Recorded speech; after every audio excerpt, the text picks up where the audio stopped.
귀한 찬양 감사합니다. 창립 기념주일에 주기도문송으로 찬양을 부르는 것은 큰 의미가 있습니다. 다시 베이직으로 돌아가자.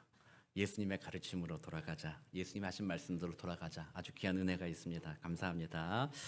오늘 우리에게 주시는 하나님의 말씀 사도행전 10장입니다. 사도행전 10장 우리 9절에서 16절까지 말씀 보겠습니다. 사도행전 10장 9절에서 16절. 저와 여러분이 한 절씩 교독하고 16절 함께 읽겠습니다. 이튿날 그들이 길을 가다가 그 성에 가까이 갔을 그때에 베드로가 기도하려고 지붕에 올라가니 그 시각은 제6시더라. 그가 시장하여 먹고자 하매 사람들이 준비할 때 황홀한 중 하늘이 열리며 한 그릇이 내려오는 것을 보니 큰 보자기 같고 내 귀를 메어 땅에 들이웠더라. 그 안에는 땅에 있는 각종 네발 가진 짐승과 기는 것과 공중에 나는 것들이 있더라. 또 소리가 있으되 베드로야 일어나 잡아 먹어라 하거늘 하지 아니한 것을 내가 결코 먹지 아니하였나이다. 또 두 번째 소리가 있으되 하나님께서 깨끗하게 하신 것을 내가 속되다 하지 말라 하더라. 이런 일이 세 번 있은 후 그 그릇이 곧 하늘로 올려져 가니라. 아멘. 오늘 창립 24주년 기념주일이라서 좀 특별한 본문으로 좀 이렇게 말씀을 나눠볼까도 생각해 보았지만 늘 그렇듯이 하나님의 은혜의 말씀은 어느 곳을 펼치더라도 그 시기에 적절한 말씀을 주신다. 그래서 저는 다른 특별한 구절 구하지 않고 오늘 우리에게 사도행전을 계속 묵상해 보고 있는데 오늘 주어진 본문에서 창립 24주년을 맞이하는 우리 교회, 우리 성도님들께 하나님이 주시는 위로와 도전이 무엇인가 한번 생각해 보려고 합니다. 말씀을 준비하면서 저는 혼자서 이제 많은 은혜를 누렸고 다시 좀 도전을 받았는데요. 오늘 말씀 통해서 우리 모두가 같은 은혜 누리게 되기를 소망합니다. 우리 지난주에 우리 고넬료 살펴보았잖아요. 고넬료라는 사람이 원래는 이방인이었죠. 로마의 백부장으로서. 그러나 하나님에 대해서 이야기를 들었고 하나님이 좀 마음에 끌리는 바람에 그가 유대교로 전향을 했다. 개종을 했다고 말씀드렸죠. 그래서 유대교로 개종하고 나니까 마음이 너무나도 좋아서 기도하기를 힘썼고 그러니까 유대교 방식으로 기도하기를 힘썼고 또 유대교에서 강조하는 구제하는 일에도 힘썼던 그런 사람이 바로 고넬료였다라고 말하죠. 하나님께서는 고넬료에게 그런 방식으로 너의 구원은 이루어지지 않는다라는 것을 알려주시고 결국 하나님이 하신 예수 그리스도의 복음을 고넬료에게 들려주고 그를 완전한 구원에 이르게 하시고자 하는 그 하나님의 계획과 마음이 있었다라는 것이 제가 지난주에 나누었던 이야기죠. 그래서 그 과정 중에 있습니다. 아직 고넬료는 그리스도의 복음을 듣지는 못했습니다. 그 과정 중에 그날 그가 기도하고 있을 때 하나님께서 천사를 보내셔서 욥바에 베드로라는 인물이 있는데 그가 시몬이라는 무두장의 집에 머물러 있다. 그를 초청해라 이런 말씀을 듣고 그날 3명의 부하를 보내게 되죠. 그리고 이제 욥바에 이르렀을 때가 바로 오늘입니다. 그래서 우리 10장 9절의 시작을 이튿날 이렇게 시작하잖아요. 그날 보내고 그 다음 날 그들이 이제 욥바로 내려가는 중인데 이때 이제 베드로는 정오에 기도하는 중에 환상을 보게 됩니다. 그런데 베드로가 이 정오회라는 표현 여기 9절에 보면 그 시각이 제6시더라라고 이 누가가 기록을 해놨어요. 사실은 이 6시라고 표현한 것을 왜 써놨냐면 보통의 유대인이 그 시간에 기도하는 시간은 아니었다라는 거죠. 아침 일찍 9시나 10시 아침에 오전 중에 기도하고 오후 3시나 4시 그때쯤에 한 번 더 기도하고 또 해가 질 때쯤 한 번 더 기도하는 것이 유대인들이 보통 기도하는 습관이었는데 정오 시간에는 기도하지 않는다라는 거예요. 그런데 이날 이 베드로는 특별한 시간에 하나님의 은혜에 이끌려 정오에 올라가서 하나님 앞에 기도하고 있었다라는 거죠. 그러니까 이것도 하나님이 지금 고넬료를 구원하시고자 하는 하나님의 계획, 하나님의 섭리가 계속해서 역사하고 있다라는 거죠. 베드로의 마음이 그냥 갑자기 생겨서 그렇게 한 것이 아니라 하나님이 그 마음에 기도하고자 하는 마음을 주셨고 그리고 그가 기도하러 올라갔을 때 하나님이 이러한 환상을 보게 하셨다라는 것이 오늘 성경에서 말하고 있는 거죠. 자, 이제 그 환상을 좀 살펴보기 전에 먼저 제가 이제 지난주부터 설교하면서 좀 얘기를 안 하고 아껴두었던 것이 베드로가 어디에 머물러 있냐라는 거예요. 지금 욥바에 누구의 집에 머물러 있다고 되어 있어요? 시몬이라 하는 무두장이라고 되어 있습니다. 무두장이가 무슨 사람인지 혹시 아세요? 옛날 우리 어른들은 무두질 한다 이러면 무슨 말인지 다 알아들으셨는데 제 세대만 해도 무두질이 뭔지 몰라요. 무슨 말인지 잘 몰라요. 그래서 무두장이가 뭔가 했을 때 이 무두장이는 가죽 세공업자예요. 가죽을 뭐 지금이야 그 완성태 가죽을 가지고 뭐 가방 만들고 의자 뭐 이렇게 신발 만들고 그런 사람이 아니라 동물의 사체로부터 가죽을 가져다가 그거를 사람이 쓸 수 있는 것으로 만들어가는 그 일을 하는 사람이 바로 무두장이라는 거예요. 그러면 유대인들은 죽은 자와 접촉하는 것, 죽은 것과 접촉하는 것이 부정하잖아요. 그러므로 무두장이는 유대인들에게 있어서는요 가까이 할 만한 사람이 아니에요. 그래서 사회적으로 천대받던 사람들이죠. 율법에 보면 재미있는 내용은 또 뭐가 있냐면요. 보통 이혼하게 되면 모세의 율법에 따라서 이혼 증서를 써주고 뭐 이혼의 사유가 뭐가 있어야 되잖아요. 근데 무두장이는 남편이 무두장이라는 사실만으로도 이혼이 가능했어요. 그 정도로 사람들에게 천대받는 사람이 바로 무두장이라는 거거든요. 유대인들에겐 가까이 하지 않을 사람이죠. 베드로가 그 집에 있었다라는 거예요. 베드로가 지금 요바에 왜 내려갔습니까? 도르가라는 사람이 아주 귀한 사람이 죽고 나니까 사람들이 교회 지도자 사도들과 가까이 있다고 하니까 그를 좀 초대해서 그로 하여금 좋은 장례를 좀 치러주자 뭐 이런 마음으로 그를 초대했는데 베드로가 와서 한 일은 그녀를 다시 살려냈잖아요. 그때 많은 사람들이 주를 믿었다고 했잖아요. 그러면은 요바에는 많은 사람들 중에 베드로를 자기 집에 모시고자 하는 사람들이 없었겠느냐는 거예요. 유력한 사람도 있을 것이고 재물이 있는 사람들도 있을 것이죠. 그날 예수 믿는 사람들 중에 우리 집에 와서 좀 편하게 좀 지내시면서 예수님의 이야기를 좀 들려주십시오. 그 권능을 내가 좀 맛보게 해주십시오. 뭐 이런 사람들도 많이 있었을 거라는 거예요. 그러나 베드로는 그 사람들 집에 머물지 않고 오히려 유대인으로서 무두장이의 집에 여러 날을 머물렀다라고 되어 있는 거죠. 그러니까 유대인이 볼 때는 야 저건 참 대단한 일이다라고 생각할 수 있는 거죠. 그래서 베드로도 복음 안에서 예수님께서 우리의 친구가 되셨던 것처럼 예수님께서 이 땅에 계시는 동안 예수님의 별명이 뭐였어요? 세리와 죄인의 친구다라고 별명을 붙었잖아요. 바리새인들과 종교 지도자들은 그런 사람들과 상종하지 않았잖아요. 내가 부정해질까 봐. 그러나 예수님은 그런 사람들의 친구가 되었다라는 거죠. 그렇게 보았을 때 베드로는 그 예수님의 복음, 예수님의 복음은 우리의 행위, 우리의 율법 지킴으로 우리를 고상하게 만드는 것이 아니라 오직 주를 믿는 믿음이 우리를 바꾸는구나. 그렇다면 무두장이라고 할지라도 그는 예수의 복음 안에 정결하게 될 수 있다. 나의 친구가 될 수 있다. 그 복음의 은혜를 믿었기 때문에 무두장이의 집에 내려가 있었다라고 보게 되는 거죠. 또 한편으로 이 무두장이는 유대 율법뿐만 아니라요. 사회적으로 봤을 때도 사실은 좀 천대받는 사람들이에요. 여러분들 이제 내셔널 지오그래픽이라는 뭐 이런 프로그램에서 오늘날에도 이 가죽 가공 공장 사진들을 본 적 있으실 거예요. 그 모로코에 가보면 이렇게 우물과 같이 여러 가지 색깔이 동글동글한 이렇게 여러 가지가 있어서 거기에 뭐 가죽을 담그고 염색하고 뭐 그런 것들이 나와요. 사진으로는 아주 예쁘게 잘 나와서 많은 사람들이 구경 가서 2층 가가지고 사진도 찍고 그런데요.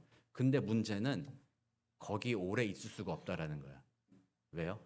악취가 너무 심하다라는 거예요. 그래서 지금도 지금 현재 시대에도 그 전통적인 방식으로 그 가죽을 다루는 분들은요, 비둘기 똥이랑 석회를 섞어가지고 가죽을 부드럽게 하기 위해 그 약품 속에 가죽을 담근다라는 거예요. 그러니까 가보면 냄새가 막 진동을 해서 지낼 수가 없다라는 거죠. 지금 이 무두장이 이 시몬도 어디에 산다고 되어 있어요? 바닷가에 산다고 돼 있잖아요. 사람들과 어울려 근처에 살 수 없는 사람이에요. 그 당시만 해도 오늘같이 약품도 없었고 오늘과 같이 이런 전통적인 방식으로 한다면 얼마나 악취가 심했겠어요. 그러니까 보통 사람들도 이 무두장이는 가까이 하지 않는다. 또 가서 방금 말씀드린 대로 잠깐 악취 냄새 맡고 잠깐 참고 얘기하고 올 수는 있잖아요. 근데 베드로는 여러 날을 거기에 머물렀다고 하는 거예요. 그러니까 지금 시몬 이 무두장이 집에 베드로가 머물러 있다라는 거는 유대인으로서도 야 놀라운 일이다. 야 저 복음은 그렇게 차별을 없애는 것이구나. 귀하다. 뭐 그것을 은혜를 더했을 것이고 유대인이 아닌 일반 이방인들이 보았을 때에도 야 저렇게 상종하기 어려운 사람, 저렇게 가서 지내기 힘든 그 집안에 가서 저 사도라고 하는 교회의 리더십이 그와 함께 여러 날을 지냈다는 것을 보면서 야 그래 새로운 종교 어떻게 보면 새로운 저 예수를 믿는 사람들의 모임은 차별이 없는 모임이구나. 낮은 자들의 친구가 되어주는구나. 뭐 이런 것들을 사람들이 깨달아 알았을 거예요. 그래서 그 베드로의 모습을 보면서도 아마 그 주변의 사람들은 야, 예수가 세리와 죄인의 친구였다고 하는 것처럼 야, 저 베드로도 그렇게 향하는구나. 아, 나도 그 예수의 은혜 입고 나도 예수를 믿었으니 이제 나도 그 차별을 더 이상 하지 않고 나도 죄인과 세리의 친구가 되어주자. 뭐 이런 은혜들을 그 상황 가운데 함께 나눴을 거라 생각이 든다는 거죠. 지금 그 자리에 있을 때 하나님께서 베드로에게 기도할 마음을 주셨고 그가 지붕에 올라가서 기도할 때에 오늘 우리가 읽은 본문의 환상이 나옵니다. 이 환상을 왜 보여주신 거예요? 그러면 하나님은 베드로에게 너 아직 마음이 안 열렸다라는 거예요. 네가 아무리 무두장이 집에 가서 살고 그와 함께 율법을 너가 극복했다라고 표현하고 뭐 해도 이 환상의 내용을 살펴볼 때 하나님이 원하시는 것은 베드로야 그것보다 더 크다라고 말하는 거예요. 네가 율법으로 사람을 차별하는 것보다는 복음이 우리 유대인들을 더 사랑하고 저 낮은 자들을 사랑합니다라는 것 정도만이 아니라 온 열방을 향하여 이제는 너의 마음이 열려야 한다라는 것을 하나님께서 베드로에게 알려주시고자 하는 그 의미로서 이 환상을 보여준 거예요. 또 환상의 내용을 잠깐 생각해 보면요, 큰 보자기 같은 것이 이제 줄이 4개가 달려가지고 쭉 내려왔다라는 거죠. 그 보자기에는 짐승들, 4발로 기는 짐승과 또 땅을 기는 짐승이 있었고 새들이 이렇게 있었다고 하죠. 이거 잡아 먹으라라고 이렇게 이야기를 해요. 어떤 짐승이 있었을까요? 자기가 익숙하지 않은 짐승들이 있었기 때문에 그렇겠죠. 유대인들은 오늘날에도 그렇게 음식을 구별해서 먹어요. 유대인들은 그걸 뭐라고 그래요? 코셔라고 하죠. 무슬림들은 또 비슷한 게 또 있어요. 무슬림들은 할랄 이렇게 얘기하죠. 그래서 음식을 아무거나 먹으면 안 되는 거예요. 구별해야 된다라는 거죠. 코셔는 하나님이 주신 율법이었어요.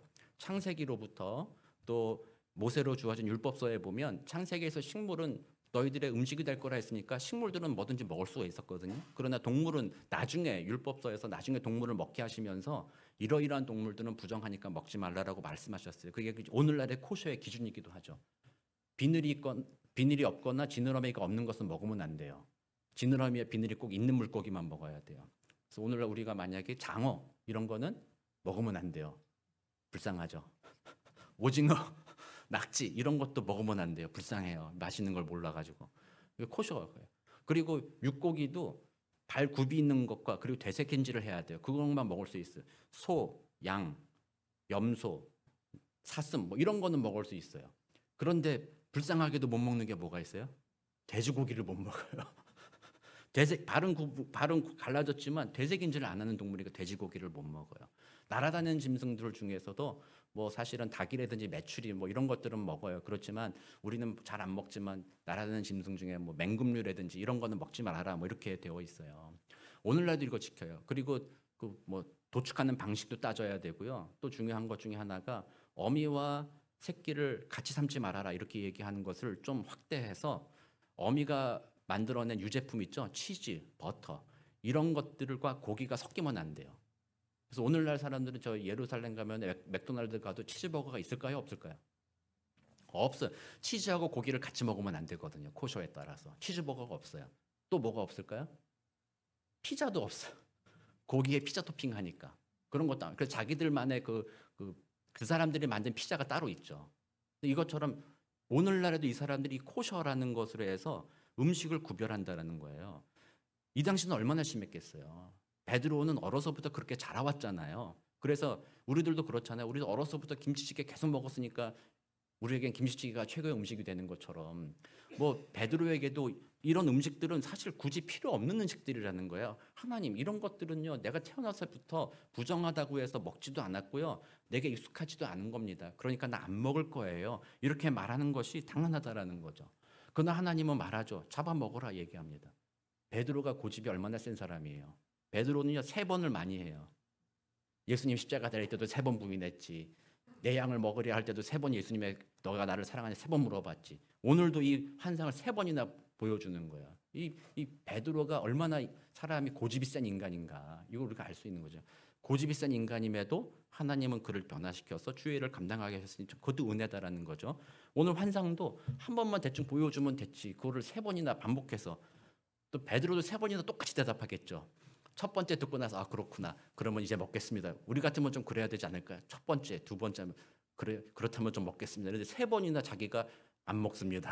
안 먹습니다. 3번이나 그러고 3번 계속 하나님은 내가 정결하게 한 것, 내가 깨끗해 한 것을 속되다 하지 말라, 그걸 먹어라라고 이렇게 이야기했다라는 거죠. 그리고 이 이야기를 환상을 보고 나서 아직도 깨닫지 못한 거죠. 마음에 이게 무슨 뜻인가 이런 생각을 가지고 있는 거죠. 그러나 의심은 들었다라는 거죠. 이게 뭔가를 나에게 알려주시고자 하는 하나님의 뜻이 있구나. 그것은 알고 있었다라는 거죠. 그러나 이 본뜻은 결국 뭐예요? 하나님의 율법보다 하나님이 더 위대하다. 율법은 하나님이 주신 거다. 그러므로 율법을 통해서 하나님을 알 수 있는 것이 아니다.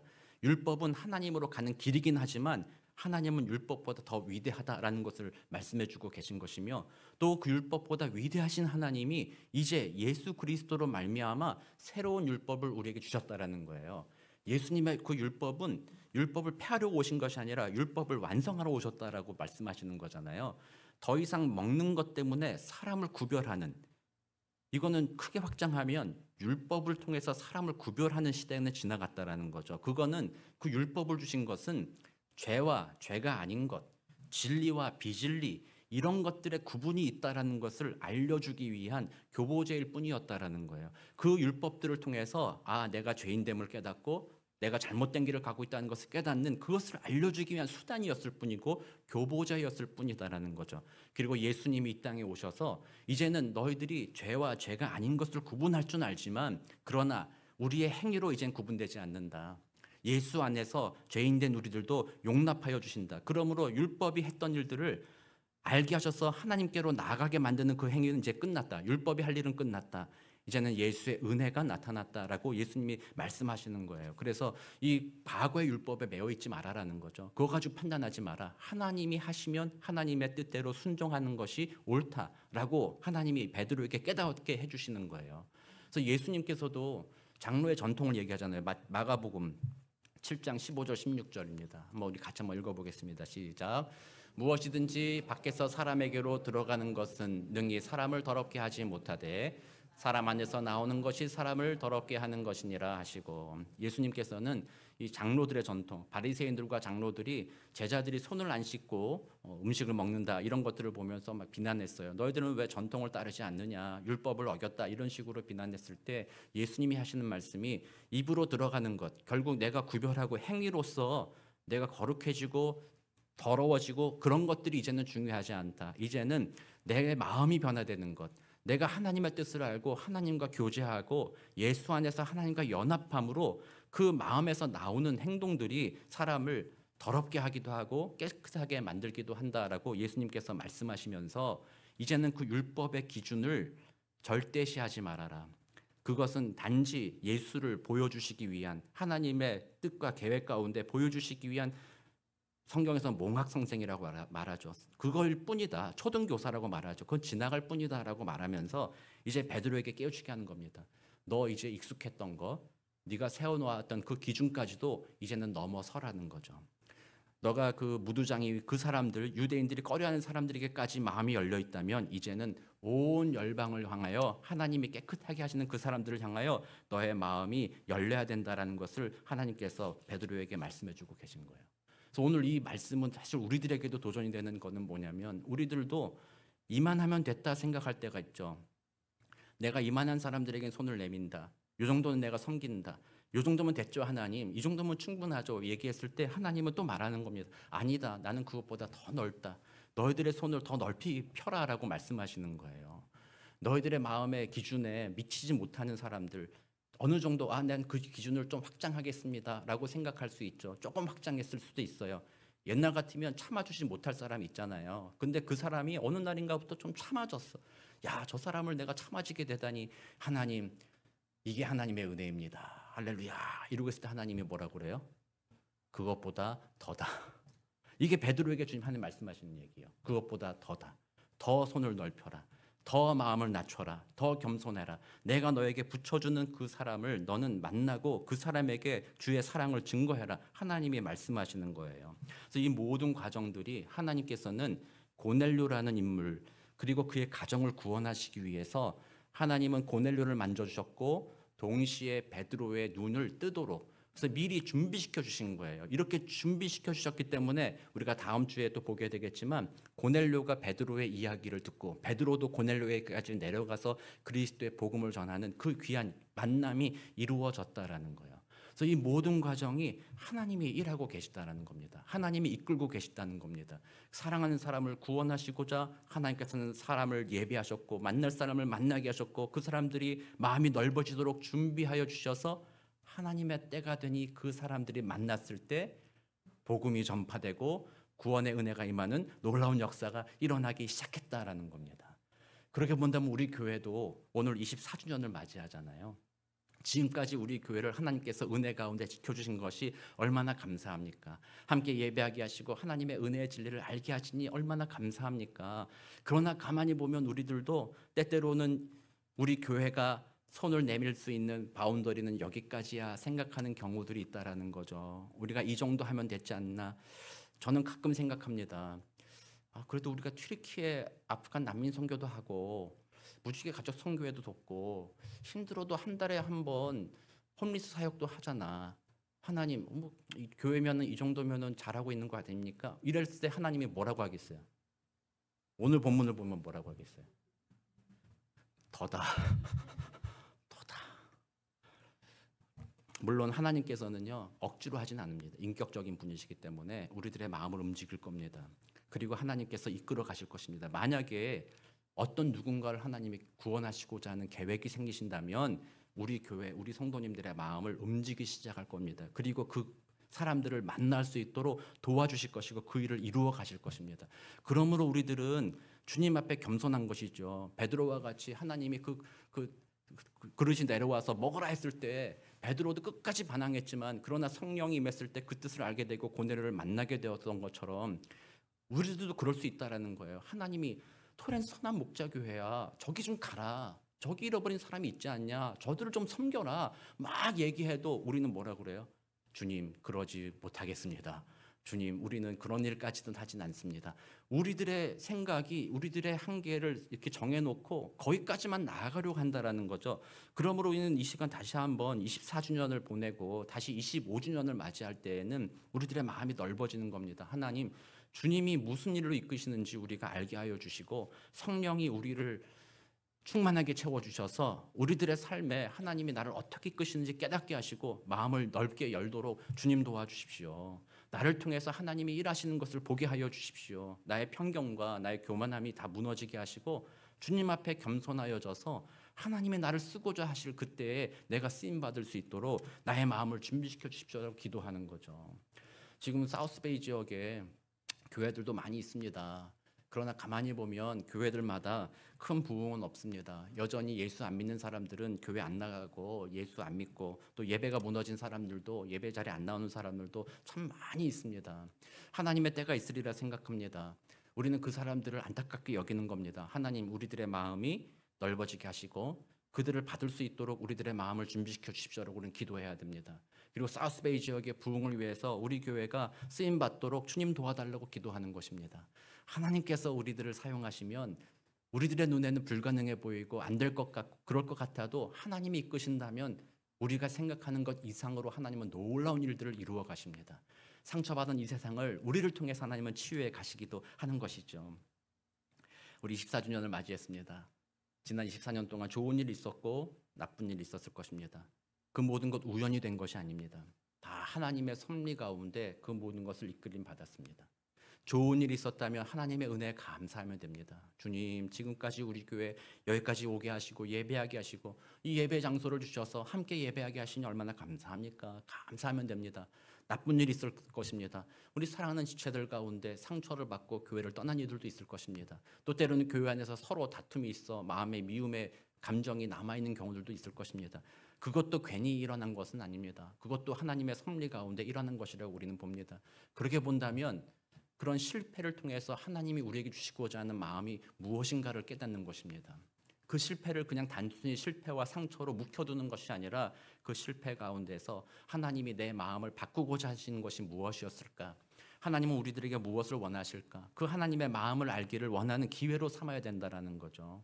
성장하는 사람, 변화하는 사람은 과거의 일들을 그냥 흘러간 물로 취급하는 것이 아니라 과거의 일을 통하여 오늘 내가 무엇을 하며 앞으로 내가 어떻게 삶을 살아갈 것인가를 고민해보고 염려해보는 사람들입니다. 준비하는 사람들입니다. 성경적 원리도 같은 것입니다. 우리는 하나님을 믿습니다. 하나님은 지금까지 섭리로 다스려 오셨습니다. 그리고 그 모든 과정이 결국 우리를 훈련시키시고 준비시키시고자 하는 그 과정들입니다. 그리고 하나님은 또다시 우리를 앞으로 어떤 길로 이끌어 가실 것입니다. 하나님이 기뻐하시는 일, 이게 제가 하나님 이끌어 간다고 그러니까 혹시라도 잘못 생각해서 미지의 어떤 영역으로 어딘가로 이끌어 가겠지 막막한 이런 것이 아닙니다. 하나님의 이끄심의 결말은 항상 똑같습니다. 어디로 가요? 그리스도의 복음이 전해지고 하나님의 공동체가 세워지는 일로 이끌어 가시는 분이시지, 하나님은 우리를 어떤 사막으로 가서 데려다 놓고 거기로 이끌어 가시는 분이 아니라는 거예요. 하나님의 그 끝의 열매는 결국 하나님이 영광 받으시도록 우리들의 마음에는 기쁨이 있고 또 그 기쁨을 가지고 다른 사람을 섬기며 공동체가 확장되어지고 복음이 선포되는 일들로 하나님이 이끌어 가신다라는 거예요. 우리는 그 하나님의 이끄심에 우리 자신을 맡기는 겁니다. 그리고 다시 우리는 새 힘을 내는 겁니다. 25주년, 하나님이 내년에는 또 어떻게 우리 교회를 통해서 일하실까? 어떻게 잃어버린 자들을 찾아주실까? 우리 교회를 어떻게 사용하여 주실까? 우리는 그것을 기대하는 것이죠. 그것을 위해서 오늘 우리는 마음을 준비합니다. 주님께 나의 제한되었던 마음들, 교만했던 마음들, 내가 혼자 생각하기에 옳다라고 정죄했던 마음들이 주님 넓어지게 하옵소서. 그래서 제가 한동안 말씀드리다가 이제 안 그랬는데요. 우리는 어떻게 된다고 되었어요? 더 이상 어린아이처럼 지내지 말고 어른이 되자. 믿음의 어른들이 되어가야 돼요. 어른들은요 인내해요. 우리 딸은 못 참아요. 막내 그 꼬맹이는요 못 참아요. 밥 줘, 이를 밥 줘. 밥을 준비해야 주지. 준비해 줄게. 기다려. 그걸 못 기다려요. 가서 밥 푸고 있으면 밥 줘! 또 그래요. 꼬맹이니까 몰라요. 어른은 안 그렇다는 거죠. 어른은 어떻게 해요? 밥 줘! 이래놓고 기다리는 게 어른이잖아요. 시간이 필요하다. 기다려주는 게 어른이다. 실수해도 밥을 하면 좀 떨어뜨려도 살다 보면 그런 일이 있을 수 있지. 다시 담으면 되지 뭐 이렇게 허물과 용서를 품어주는 게 어른 아닙니까? 그게 마음이 넓어졌다는 얘기기도 하는 거잖아요. 하나님 안에 우리의 마음이 넓어져야 됩니다. 베드로와 같이 적당 요 정도 수준이 아니라 정말 하나님과 같은 마음으로 넓어지는 것입니다. 누구라도 받아줄 수 있는 마음으로 우리가 준비되게 하실 것입니다. 그 은혜가 있을 때 이제 하나님은 만나게 하실 것입니다. 누굴 만나게 하겠어요? 마음에 안 드는 사람 만나게 할 거예요. 정말 그렇게 될 거예요. 우리 준비해야 됩니다. 교회가 부흥하려면요, 마음에 드는 사람 오면은 교회 부흥 안 합니다. 마음에 드는 사람만 오면요, 교회는 작아져요. 그런 사람들끼리만 모이기 시작해요. 근데 마음에 안 드는 사람들이 막 올 겁니다. 우리의 힘으로는요, 그런 사람들을 받아줄 수가 없어요. 저보다 여러분들이 여러분도 더 잘하시잖아요. 나는 이런 사람 못 참아줘, 못 받아줘, 이런 사람들 있잖아요. 하나님은 그런 사람들에게까지도 사랑의 마음을 가지시고 그런 사람들을 부르시려고 한다는 거예요.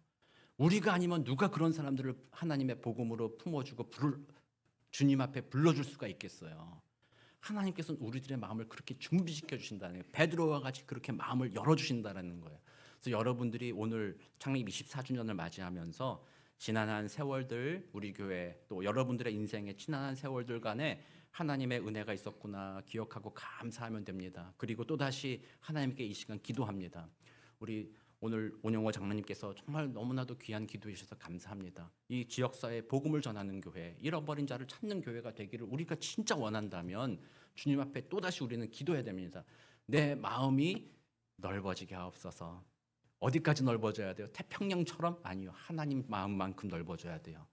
저 죄인을 자신의 손에 못 박는 죄인까지도 품으시는 저 넓은 하나님의 사랑까지도 우리들의 마음이 넓어지도록 주님 지켜주시고 도와주십시오. 기도해야 돼요. 아멘. 여러분들 이거는 복음 전하는 것 수준이 아니라 여러분들의 삶의 행복을 위해서도 그래요. 여러분들의 가정의 행복을 위해서도 그렇잖아요. 마음이 옹졸해지면 자꾸 좁아지면요. 부부관계든 부모와 자녀관계든 서로 불편해지잖아요. 관계가 무너지잖아요. 그러나 어느 한편이 남편이든 아내든 어머니든 자녀든 누구든 마음이 넓은 사람이 한 사람이 있어서 상대방이 무슨 뭘 해도 그걸 받아주는 관계가 된다면 그 관계는 분명히 회복되고 그 안에 평화가 있습니다. 그것처럼 우리 하나님께서는 그리스도인들에게 그렇게 하라고 말씀하시는 거죠. 그러니까 여러분들 우리 마음을 주님 앞에 고백해야 돼요. 주님, 나의 마음이 옹졸합니다. 주님, 나의 마음이 좀 한 거 조금 오픈됐다고 쉽게 교만합니다. 이 정도면 됐죠, 하나님. 그러나 하나님이 원하시는 것은 더 넓잖아요. 그러니까 마음에 안 드는 사람 오더라도 받아줄 수 있는 용기, 그 사람을 받아줄 수 있는 인내, 이런 것들을 좀 내게 주십시오라고 기도합니다. 그러니까 그 기도 속에 우리는 내년에 부흥의 역사를 경험하게 될 거예요. 이제 가을이 되었습니다. 그래서 오늘 말씀을 정리할 때 가을에 어울리는 시 한 편으로 여러분들과 함께 또 말씀을 정리해 보려고 해요. 제가 알려드리는 시는 특별한 시가 아닙니다. 중고등학교 학교만 다녔다고 그러면 한 번씩은 들어봤던 시입니다. 서정주 시인의 국화 옆에서라는 시입니다. 읽어드릴게요. 한 송이의 국화꽃을 피우기 위해 봄부터 소쩍새는 그렇게 울었나 보다. 한 송이의 국화꽃을 피우기 위해 천둥은 먹구름 속에서 또 그렇게 울었나 보다. 그립고 아쉬움에 가슴 조이던 머먼 젊음의 뒤안길에서 이제는 돌아와 거울 앞에 선 내 누님같이 생긴 꽃이여. 노란 내 꽃잎이 필라고 간밤에 무서리가 저리 내리고 내게는 잠도 오지 않았나 보다. 네, 이 시는 무슨 말이에요? 국화꽃 하나 피우려고 천둥이 울렸다라는 거예요. 우리가 생각할 땐 뭐라고 그래요? 뭔 상관이야. 국화꽃 피는데 천둥이 울고 소쩍새가 우는 게 뭔 상관이야. 이렇게 생각하지만 이 시인은 그 국화꽃을 피우기 위해서 소쩍새가 울었다.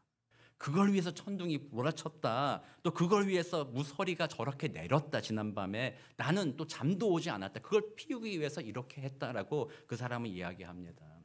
이 결과, 이것이 되기 위하여서 준비해 왔다. 모든 것이 섭리로 다스려져서 결국 이 국화꽃 하나라는 것으로 수렴된다는 거죠. 그 모든 것, 연관 없어 보이는 것이 수렴이 돼서 결국 이루는 것이 국화꽃을 피우는 것이었다라는 거잖아요. 얼마나 놀라운 통찰입니까? 하나님이 그렇게 하신다라는 거예요. 하나님이 국화꽃을 피우기 위해, 잃어버린 자를 찾는 그 열매를 생기게 하기 위하여 하나님은 상관없어 보이는 여러 일들이 준비되게 그것을 섭리로 다스린다라는 거예요.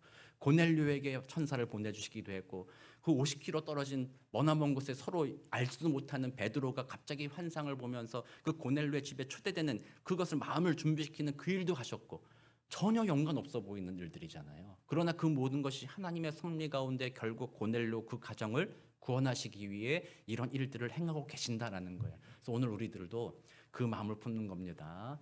우리 2026년 맞이하면서 교회 창립 25주년을 맞이할 때, 또 어쩌면 여러분들의 인생에 내년에 새해를 맞이하고 새날을 맞이하게 될 텐데, 그때 하나님께서 나를 통해 무슨 열매를 이루시고자 원하셔서 오늘 나를 인도하시고 나를 이끄시고 계시는구나. 우리는 그 믿음 고백하고요, 하나님 앞에 우리를 온전히 맡기는 겁니다. 베드로와 같이 이제는 성령의 이끄심에 따라 우리들의 마음을 주님 앞에 내려놓고, 하나님 어떻게 이끄시겠습니까? 하나님 나를 어떻게 사용하시겠습니까? 하나님 내 인생을 통하여 무슨 일을 하시겠습니까? 하나님 나는 그저 하나님의 인도하심에 따라 순종해 보겠습니다 라고 기도하는 겁니다. 때때로는 이게 두리뭉실하기도 합니다. 신앙생활 오래 하신 분들은 알 겁니다. 지금은 눈에 안 보이죠. 하나님의 이끄심이 뭔가 잘 안 보입니다. 그래서 답답할 때도 있습니다. 어떤 사람들은 그러죠. 옛날에 하나님은 구약 시절에는 막 잘못하면 바로 얘기하고 막 얘기했는데 왜 얘기 안 해주냐고, 오늘날 너무 답답하다고 뭐 이렇게 얘기하기도 합니다. 그러나 오늘 답답하지만 답답함에도 불구하고 주님을 신뢰하는 믿음으로 주를 기다리는 거죠. 주께 기도하는 거죠. 그러다 보면 하나님의 이끄심이 어느 순간인가 느껴지기 시작합니다. 알게 되기 시작합니다. 그리고 돌아보면 이 모든 것이 하나님의 이끄심이었다는 것을 간증하게 되는 그런 순간들이 우리에게 찾아오게 되기도 합니다. 그러므로 오늘 우리들은 그저 주님 앞에 겸손한 마음으로, 하나님, 내가 가지고 있는 나의 마음의 크기가 하나님의 마음의 크기로 확장되도록 오늘도 나를 도와주시고 인도하여 주옵소서. 그리고 그 이끄심에 따라 내가 순종하며 살아갈 때 정말 내 인생을 통하여 한 사람이라도 복을 받고 한 사람이라도 은혜를 누리고 기쁨을 누릴 수 있도록 나를 주님의 축복의 통로로 사용하여 주옵소서. 이렇게 기도하시고 그런 삶을 사셔서 삶의 마지막 순간 많은 열매와 많은 간증이 있으시는 복된 저와 여러분 되시기를 우리 주 예수 그리스도 이름으로 축복합니다. 기도하겠습니다. 사랑과 은혜가 많으신 아버지 하나님, 하나님은 쉬지도 않고 졸지도 아니하십니다. 하나님은 당신의 귀한 뜻을 이루기 위하여 이 모든 것을 섭리로 다스리고 계심을 우리는 믿음으로 고백합니다.